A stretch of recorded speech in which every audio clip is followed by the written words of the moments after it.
नमस्कार दोस्तों।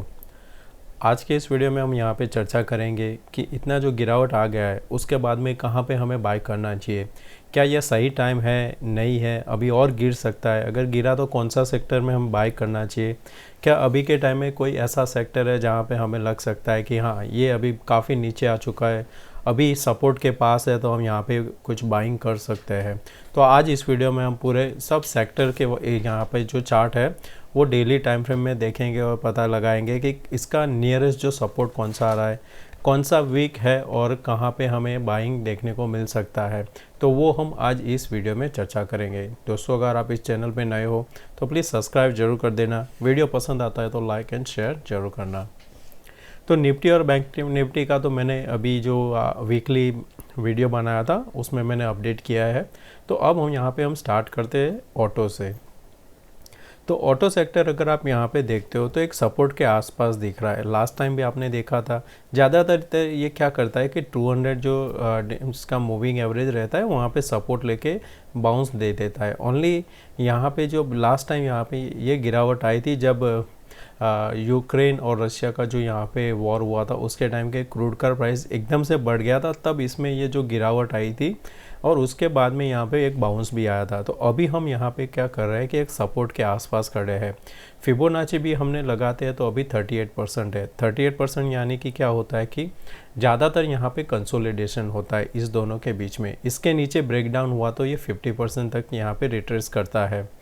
अभी के हिसाब से इसमें शॉर्ट नहीं करना चाहिए। अगर आपके पास यहाँ पे कोई स्टॉक है तो होल्ड कर सकते हो ऑटो में। अगर आप बाय करना चाहते हो तो एक ध्यान में रखना, यहाँ पे आप जैसे ये 11,200 के ऊपर सस्टेन करने लगता है ऑटो का इंडेक्स, तब आप वहाँ पे बाइंग कर सकते हो। ऑटो में अगर आप यहाँ पे बाइंग करना है तो एक तो हो सकता है मारुति, सेकंड हो सकता है यहाँ पे आपका टाटा मोटर, ये दो मुझे थोड़ा अच्छा लग रहा है, और एक महिंद्रा एंड महिंद्रा। ये तीन जो है उसमें आप ध्यान रख सकते हो अगर आपको वहाँ पे बाय करना है। तो अशोक लेलैंड भी एक अच्छा स्टॉक है। अशोक लेलैंड 143 के ऊपर एक अच्छा बाइंग रहता है, तो उसमें ध्यान रखना।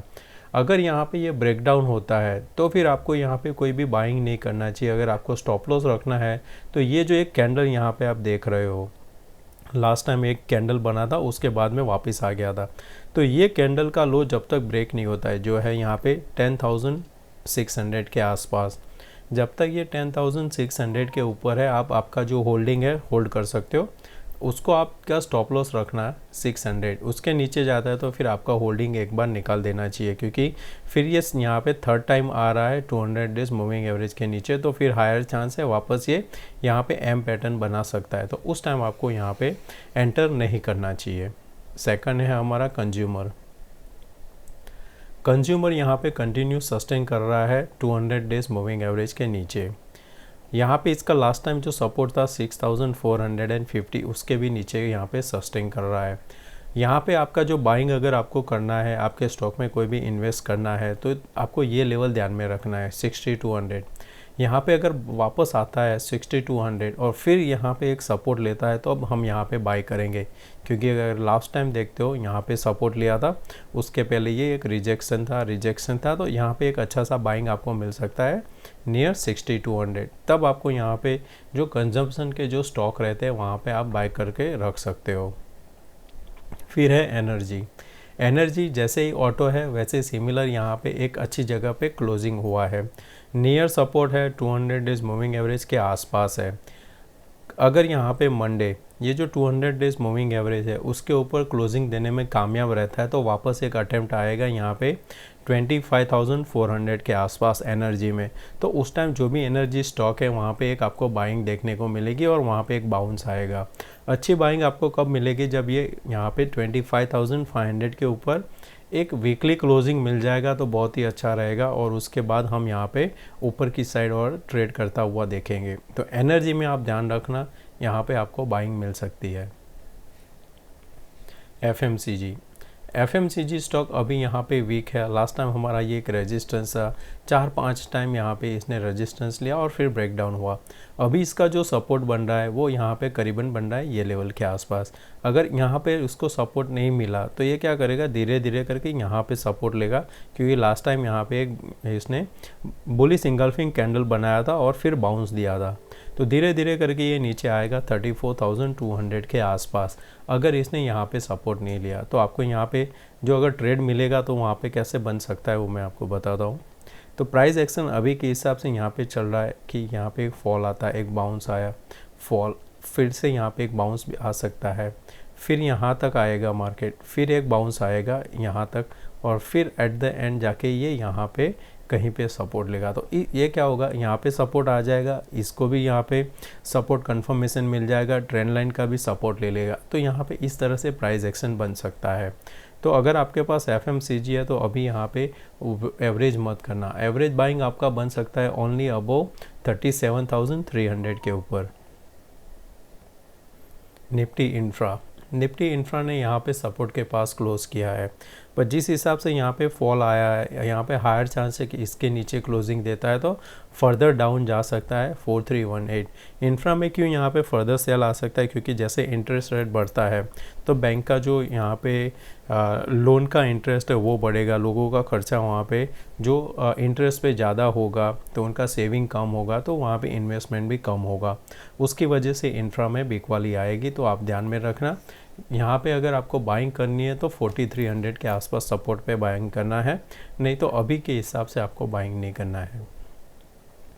आईटी यहाँ पे अगर आपको याद है तो मैंने चार्ट आप लोगों के साथ शेयर किया था जब ये यहाँ पे 2800 था, हमारा ये एक सपोर्ट था। आज आप देखोगे यहाँ पे इसने एक हैमर कैंडल बनाया है हमारे सपोर्ट के अपर एंड में, तो ये एक यहाँ पे हैमर कैंडल अच्छा बना हुआ है। तो अभी हम इसको यहाँ पे शॉर्ट तो नहीं करेंगे, बाय भी नहीं करेंगे, वेट करेंगे। जैसे ये कैंडल के ऊपर 2 दिन क्लोज होता है तो एक अटेम्प्ट आएगा जो आपको लेके जाएगा 37,600 से 700 तक। यहाँ पे फिर से कोई रिजेक्शन आता है तो यहाँ तक आएगा। अगर इसको यहीं से रिवर्सल लेना है तो यहाँ पे थोड़ा टाइम बिताएगा, फिर ब्रेकआउट देगा। आपको आईटी कोई भी स्टॉक बाय करना है तो जैसे मैंने आपको लास्ट टाइम बताया था, ये रेंज के अंदर आपको यहाँ पे बाय स्टार्ट करना चाहिए, जो था हमारा 24,400 से 25,700। तो यहाँ जैसे ही आता है आप धीरे धीरे करके आईटी स्टॉक यहाँ पे बाय कर सकते हो। अच्छी बाइंग आपको मिलेगी ऊपर 28,200 के ऊपर। मेटल को अभी यहाँ पे थोड़ा हमें और अवॉइड करना चाहिए। जिस हिसाब से प्राइस एक्शन बन रहा है, कभी भी ये 50% से रिट्रेस नहीं होता है प्रीवियस जो एक स्विंग लो बनता है उसके। लास्ट कैंडल भी यहाँ पे इतना बुलिश कैंडल नहीं है, इन्वर्टेड हैमर है। अगर कल यहाँ पे ओपनिंग होता है 4750 के ऊपर और क्लोजिंग उसका मिल जाता है कहीं पे करीबन 4880 के आसपास, तो यहाँ पे एक थोड़ा मोमेंटम बनेगा और वो यहाँ तक आ सकता है जो है 4970। आपका बाइंग कब होगा, ओनली अबोव दिस प्राइस 5200 के ऊपर ही हम बाय करेंगे, तब तक नहीं करेंगे। इसके नीचे हम फिर से शॉर्ट करेंगे फॉर 4250।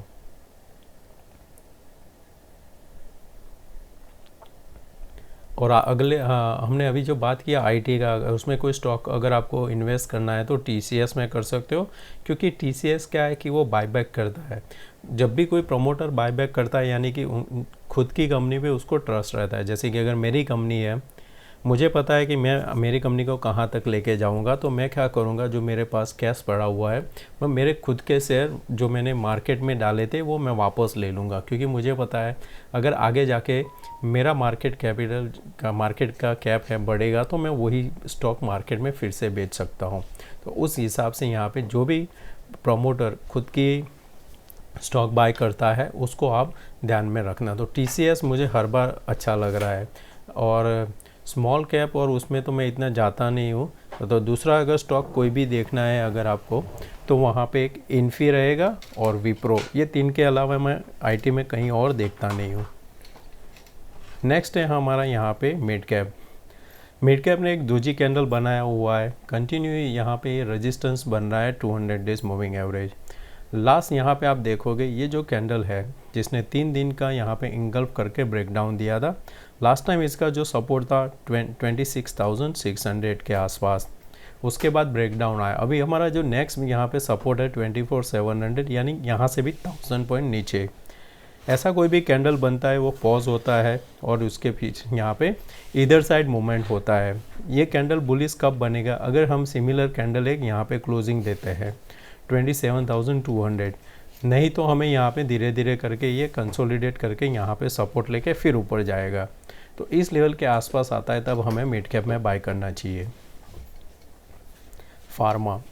फार्मा काफ़ी अच्छा सा यहाँ से ब्रेकडाउन मिला है, अगर आप देखते हो लास्ट टाइम से। तो अभी इसने कंटिन्यू यहाँ पे जो भी कोई भी बाउंस आता है वहाँ पे उसको सेल मिल जाता है। दूसरी चीज़ अगर आप नोटिस करते हो तो यहाँ पे आपको देखने को मिल रहा है कि ये जब फॉल आता है 50% के आसपास रिट्रेसमेंट होता है, फर्दर डाउन होता है, फिर रिट्रेसमेंट और फिर डाउन। अभी हमारा नेक्स्ट जो सपोर्ट रहेगा करीबन 11,000 के आसपास। लास्ट टाइम आपने देखा होगा यहाँ पे जो इसने सपोर्ट लिया था वो करीबन 11,500 था। उसके बाद में अगर हम फर्दर डाउन जाते हैं जहाँ पे अच्छा कंसोलिडेशन हुआ था वो ये बेस पे हुआ था 11,000 के आसपास। कोई भी डिप मिलता है 11,000 के आसपास आता है तो आप बाय कर सकते हो। फार्मा में कोई भी अगर बाय करना है आपको तो वहाँ पे आप सन फार्मा अच्छा रहेगा आपको, और ऑरबिंदो फार्मा काफ़ी अच्छा यहाँ उसने करेक्शन दे दिया है। अभी एक कंसोलिडेशन जोन में जा रहा है वो, तो Aurobindo pharma and Sun pharma आप ध्यान में रख सकते हो। फिर है यहाँ पे निफ्टी रियल्टी, इसने यहाँ पे एक जो सपोर्ट है उसी के आसपास कंसोलिडेट करना चालू किया है। तो इसको आप ध्यान में रख सकते हो कि जो निफ्टी रियल्टी है उसमें यहाँ पे अगर कोई भी आपको स्टॉक अच्छा मिल जाता है तो उसको बाय करेंगे। कब बाय करेंगे? एक कंफर्मेशन के बाद में। इसका जो कंफर्मेशन आएगा 394 के ऊपर, 394 के ऊपर कंफर्मेशन में आप बाय कर सकते हो फॉर द टारगेट ऑफ 430 से लेके 450। Small cap, Nifty small cap, जब भी मार्केट गिरता है तो क्या होता है कि स्मॉल कैप में सबसे ज़्यादा वहाँ पे पिटाई होती है। तो वैसे जो हमारे छोटे रिटेलर इन्वेस्टर है वो हर बार बोलते हैं कि हमारा इंडेक्स 5% टूटा पर मेरा स्टॉक 30% टूट गया, क्योंकि उनका ज़्यादातर क्या होता है स्मॉल कैप में वो इन्वेस्ट करते हैं। उनको लग रहा है कि 5 का 50 जल्दी होगा इंस्टेड ऑफ 500 to 2500। तो वो उनके एक दिमाग में रहता है, और मैं कभी भी स्मॉल कैप में इन्वेस्ट नहीं करता हूँ दोस्तों। और पिछले 1-1.5 साल से तो मैं कोई भी इन्वेस्ट नहीं करता हूँ पोर्टफोलियो में।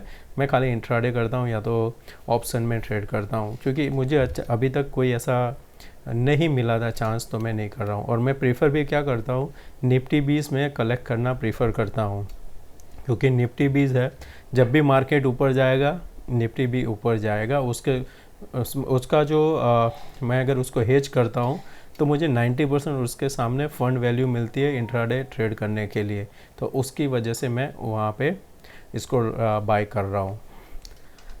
तो अभी यहाँ पे अगर स्मॉल कैप का देखते हैं तो इसने भी एक यहाँ पे लास्ट में दोजी कैंडल बना हुआ है, पर इसका जो सपोर्ट है करीबन 7864 है। तो अभी यहाँ पे बीच में तो हमें कोई भी ट्रेड नहीं लेना है। यहाँ पे कोई एक अच्छा सा कैंडल बनता है जिसका क्लोजिंग कल हमें मिले 8560 के आसपास, फिर हम यहाँ पे बाइंग का इंटरेस्ट देखेंगे। कब? जब ये रेड कैंडल का अगर आप देखते हो ओपन इक्वल टू हाई के जैसा है यहाँ पे 8775 के ऊपर जैसे यहाँ पे 2 दिन टिकता है, यानी कि आपको एक बाउंस मिलेगा 9330 तक यहाँ पे आ सकता है, जहाँ पे लास्ट टाइम यहाँ पे 2 बार रिजेक्शन मिला था। इसके ऊपर सस्टेन किया तो फिर ये 200 डेज मूविंग एवरेज है वहाँ तक आएगा। तो उस दौरान आपको वहाँ पे स्मॉल कैप में भी अच्छा पैसा मिलेगा, नहीं तो आपका बाइंग एक्यूमुलेशन जोन है 7864। तो दोस्तों मैं आशा करता हूँ आज का ये वीडियो पसंद आया होगा। अगर पसंद आता है तो लाइक एंड शेयर ज़रूर करना। थैंक यू दोस्तों, मिलते हैं नए वीडियो में। Take care, bye bye.